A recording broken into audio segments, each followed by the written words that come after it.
Hi, I'm Dr Chris Sanzaro, President of the ADA, and I'd like to welcome you to our November Members Update. As many of you will be aware, November has some significant deadlines for registered and practicing dentists. Not only is the annual renewal of our registration due by November 30, but it's also the date that the current 3-year CPD cycle comes to an end. It's worth remembering that as an ADA member, you have access to an impressive range of CPD resources.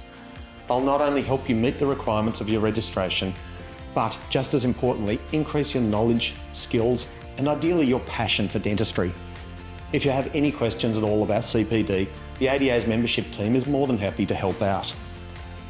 Another key benefit of being a member is the expert assistance you get from the ADA's recently expanded HR advisory service. Excitingly, we've just added to these new services with ADA Pay.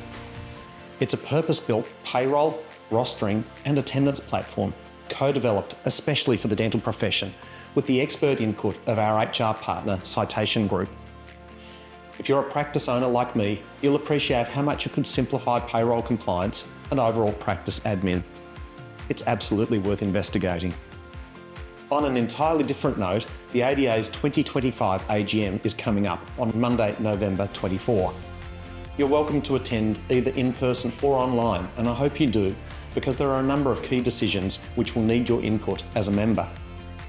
On the advocacy front, the federal government's National Oral Health Plan has continued its consultations, to which the ADA has contributed. It's part of a year-long policy process which aims to set Australia's oral health agenda and which will likely have a material impact on public policy and how we practice dentistry. We have also been fortunate to have a diverse number of ADA members provide witness statements to a Fair Work Commission hearing regarding a review of gender-based undervaluation for dental assistants. These members have highlighted the impact that significant pay increases will have on their practices, which has strengthened the ADA's negotiations for a more balanced approach to changes to DA award classifications.